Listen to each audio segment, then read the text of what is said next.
When my father died 7 years ago, he left behind three things: a vintage car collection he'd spent his life building, a beautiful lakefront property that had been in his family for generations, and a daughter who missed him more than words could express. That's me, Diana, and this is the story of how my own family tried to steal my inheritance right from under me. Dad was a master mechanic, the kind who could diagnose an engine problem just by listening. His garage was his sanctuary, filled with tools that felt like extensions of his hands and cars he'd lovingly restored over decades. Every weekend, he'd be out there tinkering with one vehicle or another, teaching me everything he knew. "Pay attention, princess," he'd say, gesturing for me to look closer at whatever he was working on. "Someday all this will be yours, and you'll need to know how to take care of it."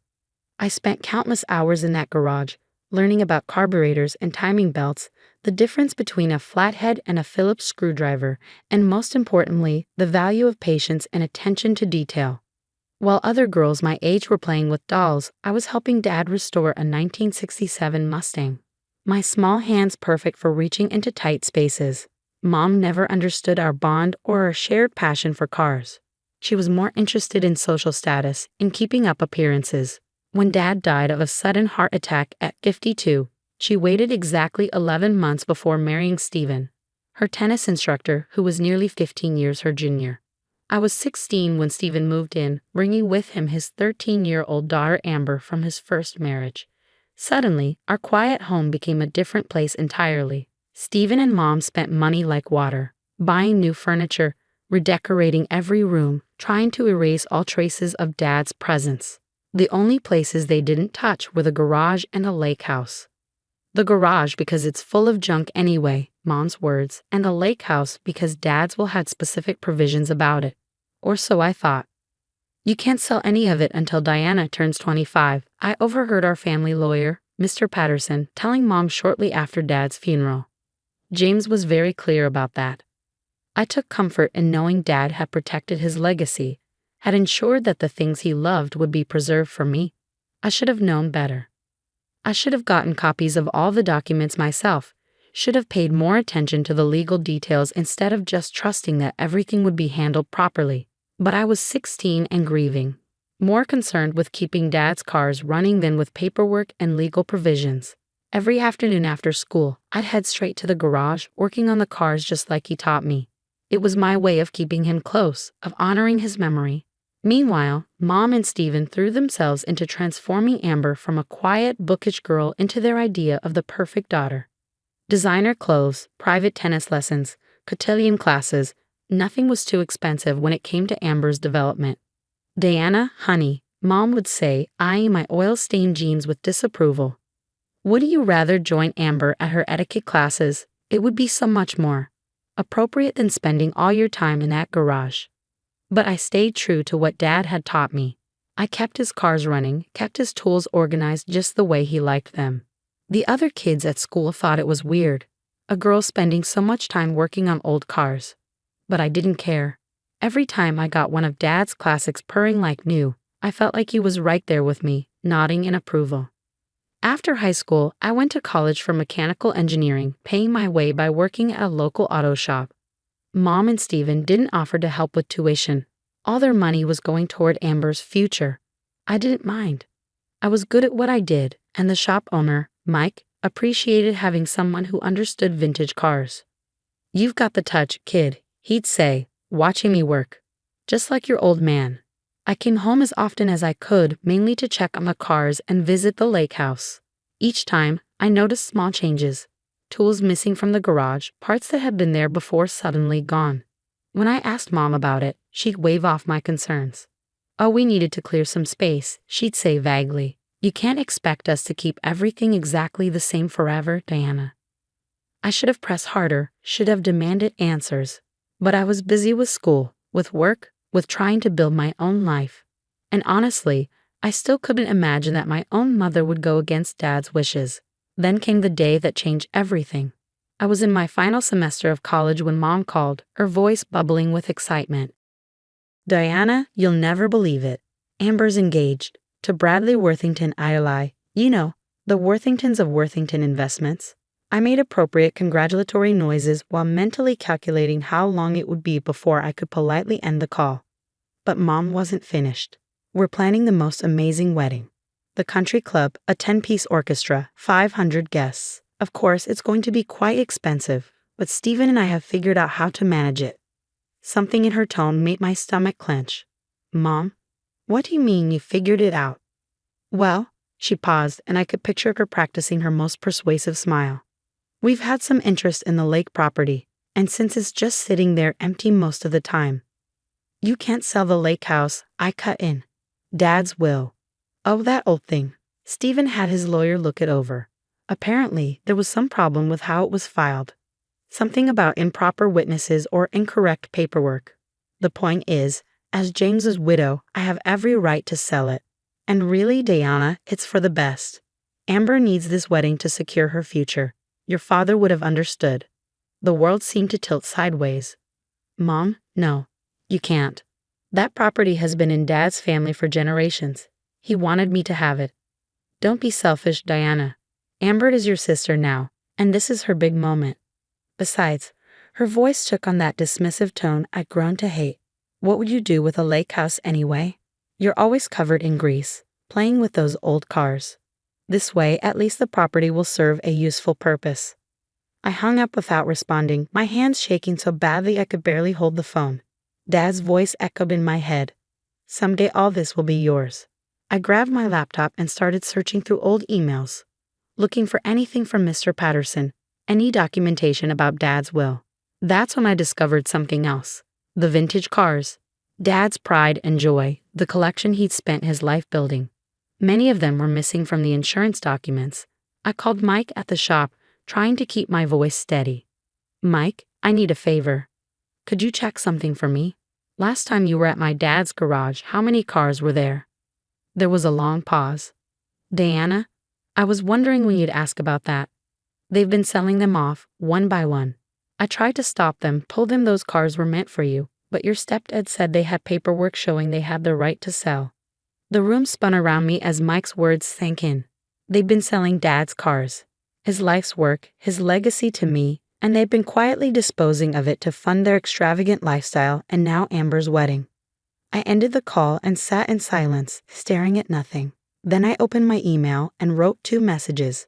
The first was to my academic advisor asking for an emergency extension on my final projects. The second was to a lawyer I'd met at the auto shop, a classic car enthusiast who specialized in estate law. Need your help? I wrote. Family inheritance being sold without permission. How soon can we meet? The response came within minutes. Tomorrow morning, 8 a.m. Bring any documentation you have. That night, I couldn't sleep. I kept thinking about Dad in his garage, teaching me about timing belts and distributors, showing me how to diagnose engine problems by sound and feel. Pay attention, princess, he'd said. Someday all this will be yours. Well, Dad, I thought as I finally drifted off, I'm paying attention now, and I'm not letting them take what you meant for me to have. The law office of Marcus Bennett looked exactly like you'd expect. Leather chairs, dark wood paneling, and walls lined with legal texts. But there was something else too. Framed photos of classic cars, including a gorgeous 1965 Shelby Cobra that made my heart ache. It reminded me of the one Dad and I had been planning to restore together. That's my baby, Marcus said, following my gaze. Spent 3 years bringing her back to life. Your friend Mike tells me you know your way around engines? I nodded, still staring at the photo. My dad taught me everything I know, or at least he tried to before. I swallowed hard. Before they started selling off his collection. Marcus's friendly smile faded, replaced by a look of focused intensity. Tell me everything. Start from the beginning. For the next hour, I walked him through it all. Dad's death, the will's provisions about waiting until I was 25, the gradual disappearance of the cars, and now their plan to sell the lake house for Amber's wedding. Do you have a copy of the will? He asked. I shook my head. Mom and Stephen said there were problems with how it was filed.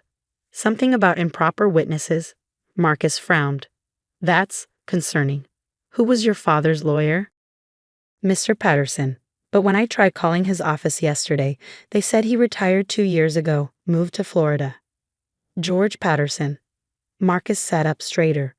I know George. He's meticulous about documentation. If he handled your father's will, there's no way there were problems with how it was filed. Hope flickered in my chest. Can you find out for sure? I can do better than that. He reached for his phone. George and I play golf whenever he's in town. Let me give him a call. 20 minutes later, Marcus had answers that made my blood boil. George never retired to Florida, he said grimly. He's been working part-time at his son's firm across town. And he definitely never told your mother there were problems with the will. In fact, he's been trying to reach you for months. Your mother told his office you were studying abroad and couldn't be contacted. My hands clenched into fists. They lied. About everything. It gets worse, Marcus continued. George says your father set up a trust, not just a will. The cars, the lake house, even the tools in the garage. They're all held in trust for you. Your mother and stepfather have no legal right to sell any of it. But they have been selling it, I said, my voice shaking. The cars, the tools. How many laws have they broken? Several. Marcus was already typing on his computer, selling property held in trust without authorization. That's fraud. Using the proceeds for personal benefit? More fraud. Making false statements about the trust's existence? You get the picture. What can we do? First, we need documentation. Records of what's been sold, when to whom, for how much. Bank statements showing where the money went. Then we can file for an emergency injunction to stop the lake house sale and start proceedings to recover what's been taken. I thought about the missing cars, the empty spaces in Dad's garage. Can we get them back? Some maybe, others might be gone for good. But we can get financial compensation, possibly with punitive damages. He looked at me seriously. This won't be easy. They're family. Are you sure you want to pursue this? They stopped being family the moment they started stealing my inheritance, I said firmly. Dad trusted me to take care of his legacy. I won't let him down. The next few weeks were a blur of investigation and documentation. Marcus's team tracked down sales records for 11 of Dad's cars, worth over $800,000 combined. They found receipts for tools and equipment sold at various auctions. Most stunning of all, they discovered the money trail, deposits into Mom and Steven's personal accounts, transfers to wedding vendors, payments for Amber's new car and luxury apartment. Meanwhile, I took a leave of absence from my final semester, promising my professors I'd make up the work over the summer. This was more important. This was about justice. I moved back home, watching Mom and Steven's mounting panic as they realized they couldn't reach the lawyer who'd supposedly found problems with Dad's will, because he didn't exist. They'd forged documents, created a fake law firm's letterhead, all to convince me they had the right to sell my inheritance. Diana, sweetie, Mom cornered me in the kitchen one morning, her smile brittle. About the lake house, I know you're upset, but try to understand. Amber's wedding is so important. It's her chance at a perfect life. Like my life doesn't matter. I kept my voice neutral, recording every word on my phone. Like Dad's wishes don't matter. Your father would have wanted to help his stepdaughter, she insisted. He was generous that way. Really? I pulled out my phone, showing her a photo from my investigation. Is that why you sold his prized 1969 Chevelle to fund your spa weekend in Palm Springs? Because Dad was generous? The color drained from her face. How did you? I know everything, Mom. Every car you sold. Every lie you told. Every dollar you stole. She grabbed my arm, her fingers digging in. We did not steal anything. We are your parents. We have every right. You might want to let go of me, I said quietly.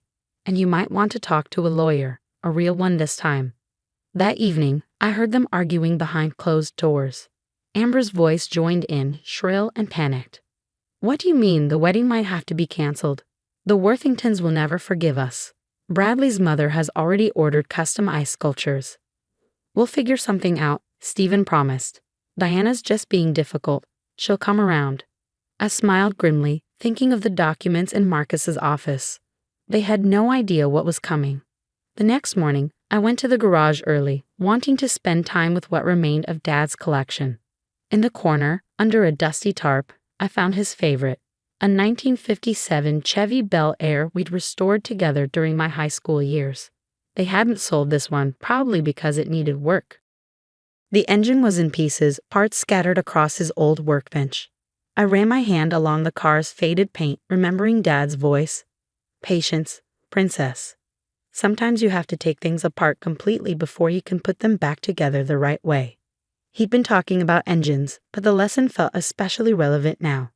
I was taking apart the lies, the fraud, the betrayal, piece by piece. Soon, I'd have enough evidence to rebuild the truth. My phone buzzed. A text from Marcus. Meeting tomorrow, 10 a.m. Bringing George Patterson. Time to drop the hammer. I texted back a simple, and got to work on the Bel Air's engine. Tomorrow would bring chaos, but today I could lose myself in the familiar rhythm of wrenches and ratchets, honoring Dad's memory the best way I knew how. As I worked, I heard Mom and Stephen leaving for a wedding planning session at the country club. They had no idea that while they were picking out flower arrangements and table settings, Marcus's team was serving subpoenas to every auction house, every dealer, every buyer who'd been involved in their scheme. The truth was coming, whether they were ready or not. The morning of the meeting, I arrived at Marcus's office early. Through the window, I watched Mom, Stephen, and Amber pull up in Stephen's BMW.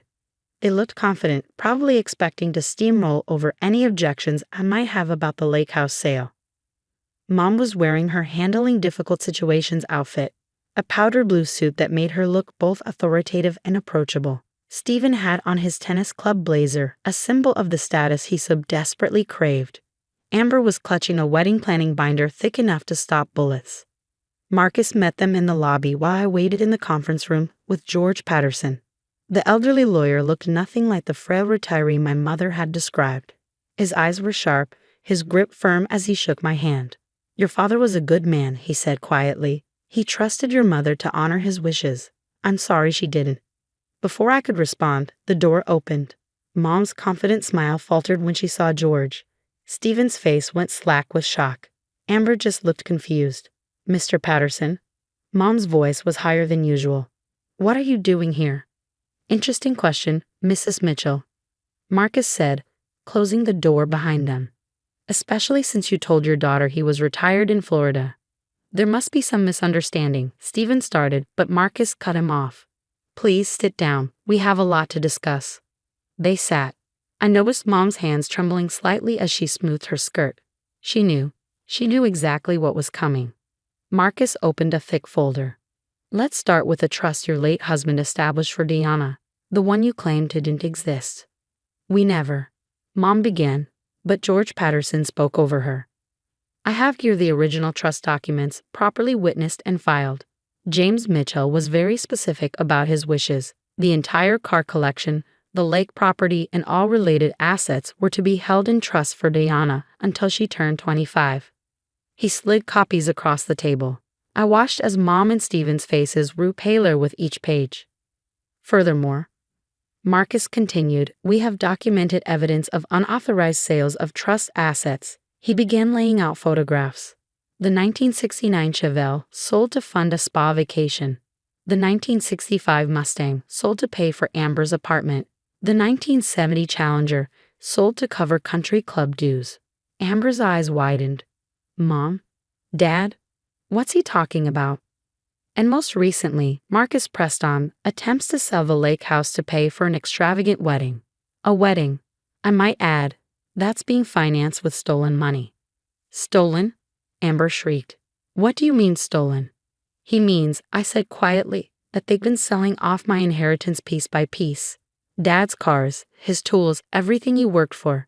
They sold it all without having any legal right to do so." "That's ridiculous." Stephen slammed his hand on the table. "We had every right. The will was invalid." "Was it?" Marcus raised an eyebrow. "Would you like to explain these?" He produced more documents, the forged letters, the fake law firm letterhead they used to convince me they had authority to sell. "Document forgery," he noted clinically, "wire fraud, conversion of trust assets, the list goes on." Mom's facade finally cracked. We needed the money. Stephen's tennis business wasn't doing well, and Amber deserved a wedding paid for with stolen funds. I cut in. Is that what she deserved? Amber burst into tears. "The Worthingtons will never forgive us. Bradley's mother has already ordered the ice sculptures." "Yes, we know." I sighed. "Maybe you should have checked where the money was coming from before spending it." "Here's what's going to happen," Marcus said, his tone leaving no room for argument. "First, all sales of trust assets stop immediately. The lake house is off the market as of this morning. But Stephen started. Second, Marcus continued as if he hadn't spoken. You will provide a full accounting of every item sold, every dollar received, and every penny spent. Mr. Patterson and I will be auditing everything. You can't do this. Mom's voice rose desperately. We're family. Family? I stood up slowly. Was it family when you sold Dad's Chevelle, the car we restored together during my senior year? Was it family when you lied about Mr. Patterson retiring so you could steal my inheritance? Was it family when you tried to sell the lake house where Dad taught me to swim? Deanna, please. Mom reached for my hand. I pulled away. The really sad thing is, if you just asked, I might have helped with Amber's wedding. Not by selling Dad's legacy, but maybe we could have found another way. But you didn't ask. You just took. What about my wedding? Amber wailed. It's in 6 weeks. I suggest you start making cancellations, Marcus said firmly, unless you want to add receiving stolen property to the family's legal troubles. We can still fix this, Stephen tried, his voice wheedling. Deanna, be reasonable. Think about your mother, your sister. Stepsister, I corrected. And the time for being reasonable was before you started stealing from me. Marcus laid out more papers, court orders, injunctions, demands for repayment. You have 24 hours to sign these and begin cooperation. After that, we go to the police. The police? Mom went white. You'd send us to jail? You sent yourselves to jail, I said quietly. Every time you sold one of Dad's cars. Every time you lied about the trust. Every time you chose your new family over his wishes. They left the meeting in shambles. Mom crying, Stephen ashen-faced, Amber having a complete meltdown about her ruined wedding. I watched them go, feeling oddly empty. This was victory, but it didn't feel like one. The next few months were a whirlwind of legal proceedings. Marcus's team tracked down most of the cars, though some had been resold and were impossible to recover. The lake house was safe, its attempted sale nullified. Mom and Stephen had to remortgage their house to start repaying what they'd stolen. Amber's wedding was canceled, and with it her engagement. Apparently, Bradley Worthington Aya's family had no interest in being associated with criminals. Their word, not mine. She moved back in with her mother, her dreams of social climbing shattered. Mr. Patterson helped me set up proper oversight of the trust, ensuring no one could ever steal from it again. When I finally walked through Dad's garage, now partially refilled with recovered cars, I felt his presence stronger than ever. The 1957 Bel Air still sat in a corner, waiting to be restored. I ran my hand along its fender, remembering all the hours Dad and I had spent working on it together. I did it, Dad, I whispered. I protected what you built. I wished it hadn't cost me my family. But then again, maybe they were never really my family to begin with. Family doesn't steal from you. Family doesn't lie to you. Family doesn't try to take what someone worked their whole life to build. 1 year later, I finally graduated from engineering school. The ceremony was small, just me, my professors, and a few friends from the auto shop. Mom sent a card. I returned it unopened. The lake house has become my weekend retreat, a place where I can work on cars in peace, surrounded by the memories of the person who taught me everything important about life. The value of hard work, the importance of integrity, and the courage to stand up for what's right. Sometimes late at night, I sit in Dad's old garage, surrounded by the cars we love together, and I know I made the right choice. Some things are worth more than money. Legacy, honor, truth. Mom and Stephen never understood that. Last week, I finished restoring the Bel Air. As I took it for its first drive, the engine purring exactly the way Dad taught me it should, I felt at peace. They may have taken some things from me, but they couldn't take what mattered most. The knowledge, the memories, the love of something real and honest and true. The legal battles aren't quite over. There are still assets to recover, money to be repaid. Mom occasionally tries to reach out, usually when she needs something. I let those calls go to voicemail. Some people say I was too harsh, that family deserves forgiveness. Maybe they're right.